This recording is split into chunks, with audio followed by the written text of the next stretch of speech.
Welcome to Game Fondue Reviews. In this video, we're going to take a look at Archaeology, the card game, in which players are playing as archaeologists, digging for treasure and selling that treasure to museums. Let's jump right in with a description of the rules, see if the example turns being played, then I'll be back for some closing remarks. This is Archaeology, set up for a two-player game. During setup, it's important to make sure you do things in a certain order so players aren't dealt cards they're not supposed to be dealt. The first thing you do is you have to remove all the Sandstorm, Thief, and Map cards from the deck, and then you're going to deal each player a hand of 4 cards, which is for their eyes only. Then you're going to deal 5 cards face up to form the marketplace. Next, you're going to deal out cards to the pyramid card as indicated here. One stack is going to be a face down stack of 3, one is going to be a face down stack of 5, and the last is a face down stack of 7. Then you're going to add back in all the Sandstorm, Thief, and Map cards, shuffle them up, and you're going to form the draw stack. It's important to note though, in a 3-player game you do remove 1 Sandstorm, in a 4-player game you remove 2 Sandstorms before putting them back in the deck. Then you're just going to choose a starting player and you're ready to start the game. During the game, players take turns in clockwise order composed of 2 phases, which are dig for treasure, and then you can trade, sell, and explore. The game continues until all players have played all of their cards, and at that point a scoring occurs. Whoever has the most points at the end is going to be the winner. So the first thing a player does on their turn is they dig for treasure, and that just means you draw the top card of the deck. If it's a treasure card like this, it just goes to your hand without letting anybody else see it. But if it's a Thief or a Sandstorm card, it's going to be played face up in the area. If you draw a Thief, you play it face up and you pick another player in a 2-player game. Of course, you have to pick your only opponent, and you just take 1 card from their hand without looking at it. It's now your card. You've stolen that card. Then the Thief card is just discarded face up, so everybody knows how many Thieves have been played. If it's a Sandstorm, everybody has to discard cards in their hand to the market. Half of them, so in this particular case, this player has 5, but it rounds down, so he would just discard 2, as would this player. But you do get to pick which cards you discard to the market. The only difference here versus the Thief is that after you draw a Sandstorm card, then you draw another card and you continue going. Theoretically, you can continue drawing Sandstorms indefinitely. Maps also count as treasures, so they just go to your hand without the other player being able to see them. After you dig for treasure and resolve any effects, you move on to the trade, sell, and explore part of your turn. You can trade, sell, and explore as many times as you like or able to during your turn. So when you're trading, you just put any number of cards from your hand into the marketplace, like so. Let's pretend this guy wanted to put these 2 pot shards and this talisman. You can see that this talisman has a value of 3 and these pot shards are 1 each, so that's value 5. So then from the center he could take out value 5 or less cards. Let's say he wanted to take this Pharaoh's Mask and this parchment out. So these 3 go in, there's no limit to the size of the marketplace, and these 2 come out.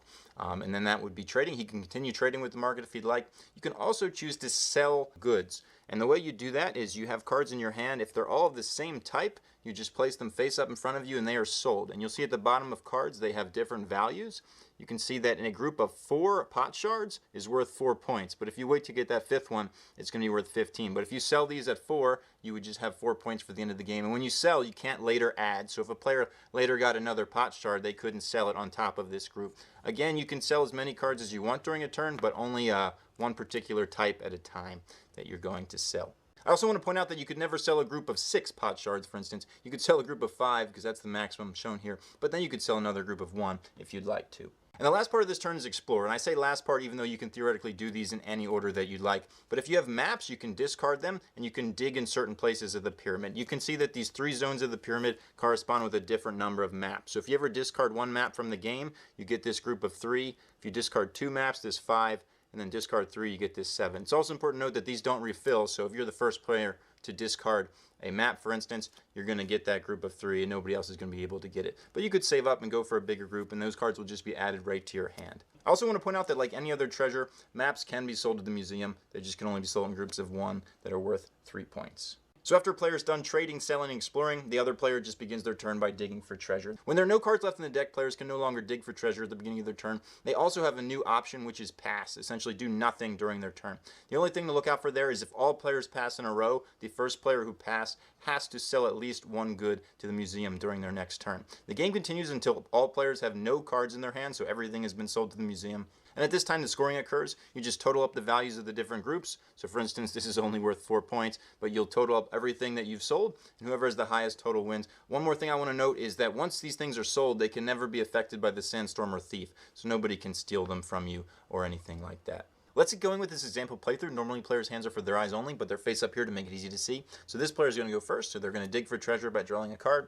It's a treasure card, so they're going to add it to their hand. Now they can trade, sell, and explore in any order that they'd like, as many times as they'd like to. So this player has some coins in his hand, so he'd like to get some more. So he decides to trade a pot shard and a parchment scrap. That's 1 and 1, which is value 2, for a coin. And just to make the market a little easier to see, we're going to stack some things here. So he's done that. He can continue doing things as much as he like. He can sell them if he wants, but he wants to save out for that high value. If he gets 5 coins, it's worth 30. So he's going to pass, and now it's this player's turn over here. So he's going to dig for treasure. Oh no, he got a thief. So he discards the thief immediately, and then he's going to steal a card at random from this guy's hand. He doesn't get to look at it before he steals it, of course, and he got a coin. This guy's a little bit upset about that, especially because the coin's worth 2.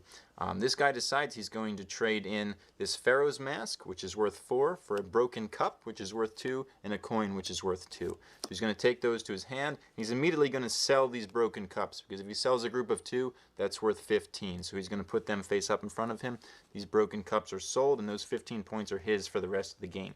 He could continue trading and selling as much as he'd like to, but he's going to let the other guy go. So the other guy's going to draw a card, and the game's going to proceed like this. We're going to jump ahead a little bit later in the game so you can see some more interesting situations. Welcome back. We progressed quite a bit in the game. I had to shift some things around to make it easier to see. I apologize for that. It's now this player's turn, so he's going to dig for treasure. So he draws a card, and he got a map. This area of the pyramid was already claimed by discarding 1 map, but if you discard 2 maps, you can get this group of 5, so that's what he's going to do. They're totally out of the game. Then he gets these 5 cards immediately to his hand. Now there's only 1 group left, which requires you to discard 3 maps. He got a whole lot of stuff here. As a result, he's going to sell these 2 broken cups because they're worth quite a few points. He's going to sell these 5 pot shards because those are worth some points as well. Then he still has 2 coins in his hand. He decides he feels like some sandstorms are coming, so he's going to exchange those 2 coins worth 4 for this Pharaoh down here. This Pharaoh's Mask is worth 4 itself, so then it's going to be the next guy's turn, and he's going to draw a card. And he got a broken cup. We're going to jump ahead until the next sandstorm, so you can see what happens there. We've progressed quite a bit more in the game. It's this player's turn, so he's going to dig for treasure. He got a coin. He's excited about that, but he decides he doesn't want to trade for anything right now because he doesn't have enough money to get everything he wants. So this player's going to go. He's going to draw. He got a sandstorm, so everybody has to discard half of their hand rounded down. Half of 1 rounded down, he's okay. But this guy over here has to discard 2 cards. So he's going to do the 2 cheapest ones, or the ones he doesn't want. It's going to be this parchment scrap and this broken cup. Now the player who drew the sandstorm gets to go again. It's possible in this way that you could draw multiple sandstorms in a turn. But he got a broken cup, and then play is going to proceed like this. We'll come back closer to the end of the game so you can see the final situation. Welcome back. It's getting near the end of the game. This player just finished by selling 4 parchment scraps. He's now totally out of the game because he has no cards in his hand. So, and then this guy just exchanged 3 maps for that last group. And then he's going to exchange some things and make some sales. The game doesn't end until all players are out of cards. They can usually go back and forth, but since this guy has no cards, it's just this guy left by himself. So he's got to decide what to do. He has a couple Pharaoh's Masks that he got in that group that are worth a lot of money as well, and he can exchange them for different things. He'll exchange this Pharaoh's Mask for 3 parchment scraps and a pot shard. And that gives him 4 parchment scraps right there. So he'll sell those 4 parchment scraps because they're worth 10 as a big group. And then he'll exchange this one for another 4 pot shards. So he'll get 1, 2, 3, 4, 5 pot shards. That's a full set there. And with what's left, he'll just sell them as a group of 1 and a group of 3, respectively. So now we just total up the players' scores because the game is over. Nobody has any cards in their hand. So you can see the different points based on the groups. It's important to note groups that aren't full size, like this group of coins over here is only a set of 4. So that would only be 18 points as opposed to 30 for a set of 5. So we'll do this player's score. He's got 10 for a full set of parchment scraps. Another 10, that's 20. 15 here for the 2 broken cups, that's 35. And this is a group of 5, so that's another 30, so that's 65. This is only a group of 4, so that's 18, because 4 of this type is 18, not 30, so we add that to his total. And then same with these parchment scraps here, they're a group of 10, so that's 93. And here's a group of 5 pot shards, so that's another 15, so that's 108. And then he has a group of 1 coin, so that's worth 2. And then a group of 3 pot shards, so that's another 3, so that's 113.